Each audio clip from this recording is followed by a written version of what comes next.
Ya no es como antes el muñequito del pastel. No. Ahora eres el broche de oro. Ay, qué linda, Pati, qué linda. Con el que cerramos, Sí. con el que cerramos Sí. con mucho gusto y con mucho orgullo esta transmisión, Emilio. Tú siempre traes a personajes de primer orden Pues a mira, nuestro traigo programa. recuerdos vivos Recuerdos de mucho vivos. tiempo, pero ahorita tengo uno de hace 2 días, fíjate. A ver, ¿cuál Es es un ese? recuerdo que nos va a llenar de orgullo.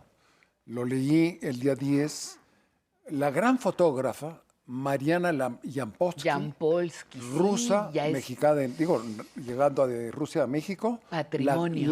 Patrimonio fue considerada el día 10 como patrimonio documental de la historia de México. De México, sí, Y es por su algo fotografía. muy importante. Y el programa de hoy lo vamos a dedicar a la fotografía. Un pequeño asunto personal. Mariana Yampolsky era amiga de mi mujer, y mi mujer hacía casas ahí por el Pacífico, ¿no? Ajá. En Zihuatanejo y por esos lugares. Y una de las casas más bonitas se llama La Casa que Canta, que es un libro de Mariana Yampolsky. Es uno de los hotelitos más bonitos del mundo. Ajá, ¿no? nada más pequeño. Pero muy Hotelito bonito. boutique. Un hotelito boutique, Boutique. muy famoso, métanse ustedes a ver ahí. Y se lo puso en honor del libro de Mariana Yampolsky que se llamaba La Casa que Canta. Pero vamos a hablar de fotografías Ajá, con un de diálogo otro que grande, de otro grande. Bueno, ¿eh? de dos grandes, porque vamos a conversar Sí. con Pablo Ortiz Monasterio Sí. sobre un gran maestro mundial de la fotografía que es Manuel Álvarez Bravo. Muy bien. Y entonces, por eso el día de hoy lo dedicamos a este gran arte que es la fotografía, y en la cual México pues ha tenido pues a Graciela Iturbide y bueno, y sobre todo Graciela Iturbide, Rogelio Cuellar, Sergio García, bueno. mundiales.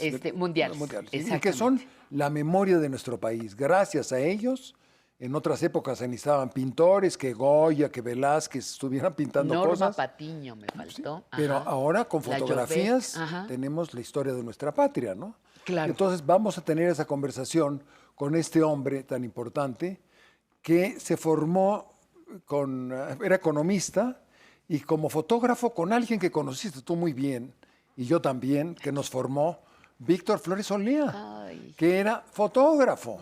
Y gracias a Víctor Flores Olea, cuando era director de Conaculta, nuestro amigo Pablo creó el Centro de la Imagen. Y antes de que termine, ya un digamos, rato. el Centro de la Imagen está en un jardín donde está la Biblioteca México y una estatua a Morelos. La y mera ahí está, ciudadela, ¿no? La mera ciudadela. Se baila danzón. Ahí se baila danzón del otro lado. Ajá. Y el que hizo eso es Pablo Ortiz Monasterio para Conaculta. Pues con él vamos, con él vamos. Experiencia que tuve en el Museo Paul Getty en California, en que tratando de entrar a este museo, yo iba a un asunto de tipo de trabajo, había una fila de más de 1.500 personas esperando entrar a una sala del museo. Y resulta que esa sala era una exposición de Manuel Álvarez Bravo, esto había sido en 1996 por ahí. Y ahí, como en muchos casos, tenemos que salir los mexicanos a darnos cuenta quiénes son los grandes artistas de nuestro país y el enorme reconocimiento que tienen en el mundo. Por supuesto, en el Photographers Gallery, en el centro de Londres, y yo me le fui a presentar. Yo sabía, por supuesto, de él. Yo me enteré de la presencia de don Manuel con las Olimpiadas. En las Olimpiadas se le hizo un reconocimiento importante, le publicaron un libro ambicioso, fue parte del proyecto de la Olimpiada Cultural, y yo ahí me di cuenta por primera vez de que en México había un gran maestro de la fotografía.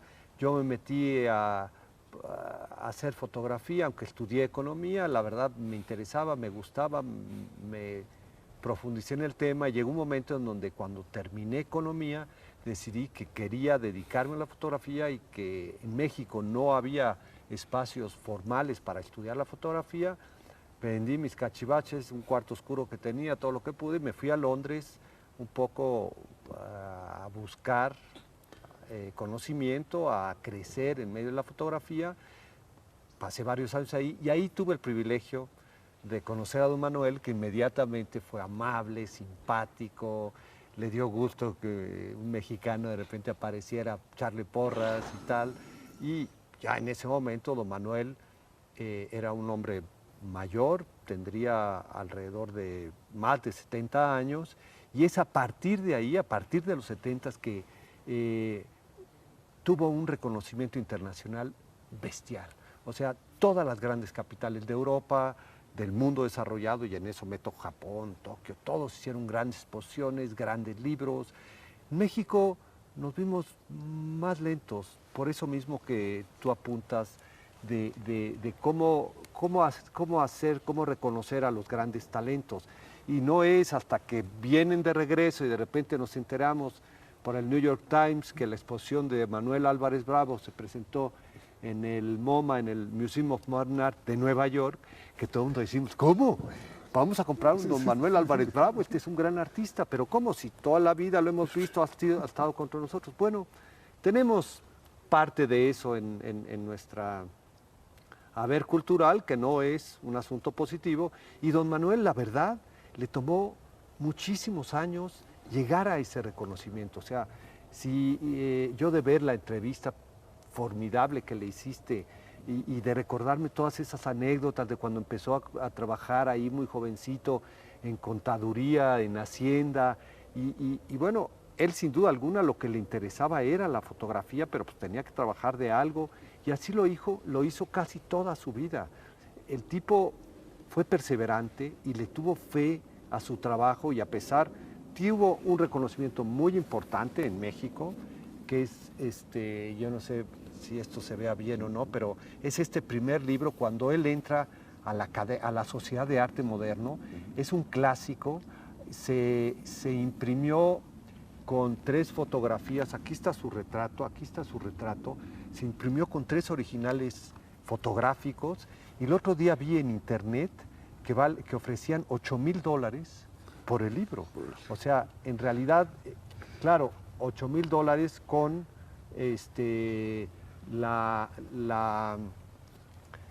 con las fotos originales. Mi copia no tiene las fotos originales, para mí el libro me gusta igualmente.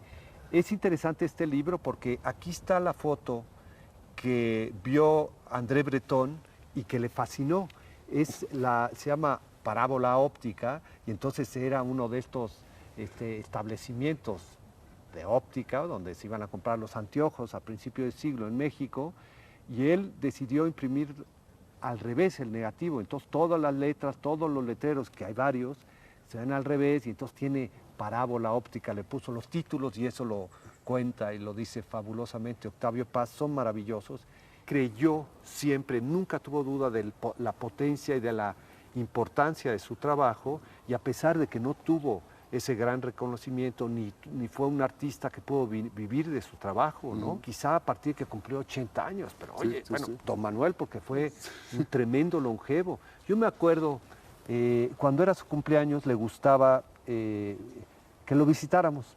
Entonces, en la tarde pasábamos, y un tecito, un tequilita, y se saludaba a don Manuel, ¿no? Cuando cumplió 98, el año anterior había tenido una crisis muy fuerte, estuvo en terapia intensiva 3 meses, por poco y se nos va don Manuel. Y en ese cumpleaños 98 dice, pues yo creo que sí, ¿no? Y entonces ahí estábamos Guillermo Sheridan, Ricky Parra y tu servidor. Y entonces, sí que, don Manuel, seguro sí, pero sí que, don Manuel. Así le gusta hablar, ¿no? De que va dándolo como, no avienta todo de golpe, sino lo va soltando poco a poco, poco a poco. Y así hay que tenerlo, y entre líneas dice cosas de una sabiduría que parecerían como si nada, ¿no? Y el tipo dice, no, pues yo creo que sí podemos, ¿no? Hombre, seguro podemos, don Manuel, ¿pero qué?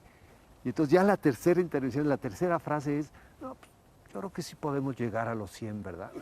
Por supuesto, todos nos levantamos, brindamos con él, pero tiene algo, esa longevidad, no solo de ver su trabajo y estar alimentado de eso, que sin duda alguna es importante, sino también, bueno, una cuestión genética que heredó de su madre, su padre, que fueron longevos, y de él mismo como una voluntad de vida, como una misión en donde se sabía un hombre importante y un hombre que había llegado a la cúspide, y eso lo hacía importante, y entonces la sobrevivencia era útil para nosotros, los que veníamos detrás, que le aprendimos, que conversábamos con él, en fin, y eso le daba energía para seguir adelante.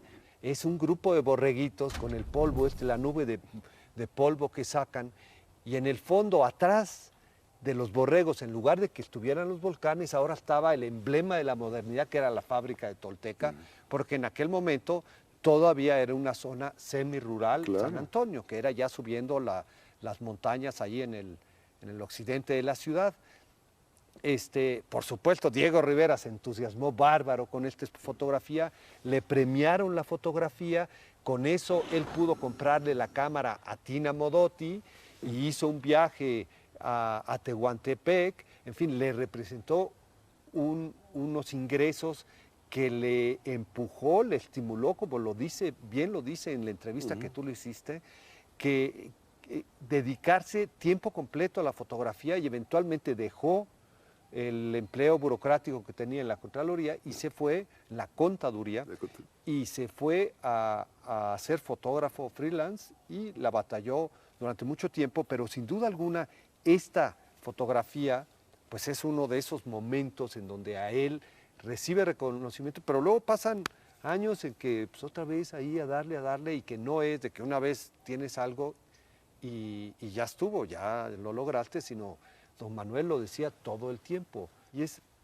esa idea de que a él le gustaba decir que él no era fotógrafo profesional, sino que él era aficionado en español, la palabra en francés sería amateur, Un amateur. que quiere decir amador, ¿no? O sea, que realmente amaba la fotografía, vivía para ello, y los tiempos de privilegio, el domingo que podía dedicárselo a lo que él quisiera, bueno, era el día que decidía que había que salir con algunos amigos, alguna amiga, ir solo al campo, a darse una vuelta al pueblo, a hacer fotografía. Era algo que realmente le gustaba, le interesaba, y además él encontró una relación con este medio para lograr expresar esas raíces profundas, ¿no?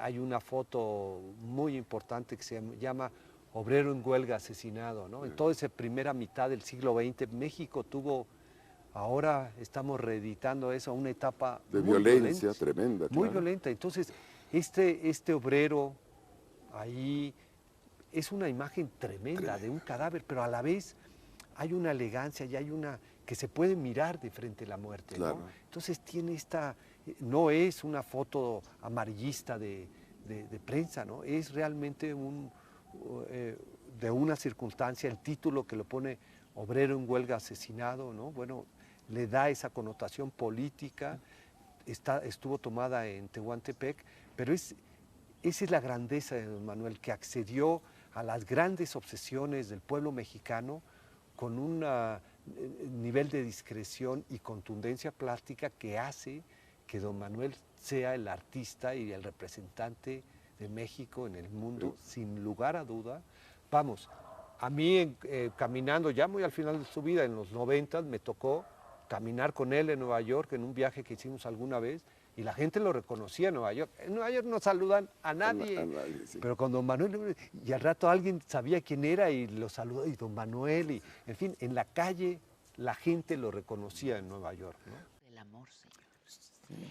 Muchísimas gracias por estar con nosotros. Gracias de verdad por estos testimonios, mi queridísimo Emilio. Siempre nos sorprendes con cosas. Pues sí, mira, este gran fotógrafo habló en la entrevista de Ricky Parra, Carmen Parra, Sí. una gran pintora casada con Gironella, y entonces era un grupo de gentes que se formaron un poco, ya jóvenes, con Floresolea, porque le daba Floresolea, además de escribir novelas, de ser director de la facultad, de ser embajador en varios lugares, en la UNESCO, formaba jóvenes, y allí les dio la pasión de él, al final fue la fotografía. Sí. Y entonces yo me acercaba a ellos, y ahí los conocí, a todos estos fotógrafos que son importantísimos. La importancia de Pablo es que él dirigió colecciones de libros de fotografía. Una que se llama Río de Luz para el Fondo de Cultura Económica. Bueno, y luego se dedicó 13 años a fotografiar todos los pueblos alrededor del Ixta y del Popocatépetl. Ay, qué Y luego era ilustración. director de un centro de investigación de fotografía etnológica. De manera que era un escritor, un fotógrafo, un economista, un poco como nuestro maestro Flores Olea, Ajá. ¿no? Y además, lo que comentábamos tras bambalinas, hijo del gran cirujano Claro.